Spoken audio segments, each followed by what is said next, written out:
নরসিংদীতে আবারও ভূমিকম্প অনুভূত হয়েছে। বৃহস্পতিবার সকাল 6:15টায় অনুভূত ভূমিকম্পের উৎপত্তি স্থল ছিল নরসিংদী।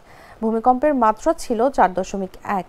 13 দিনের ব্যবধানে নরসিংদীতে পঞ্চমবারের মতো ভূমিকম্প হওয়ায় মানুষের মধ্যে আতঙ্ক বেড়ে গেছে। তবে আজ ভূমিকম্পের পর বড় ধরনের কোনো ক্ষয়ক্ষতির খবর এখন পর্যন্ত পাওয়া যায়নি।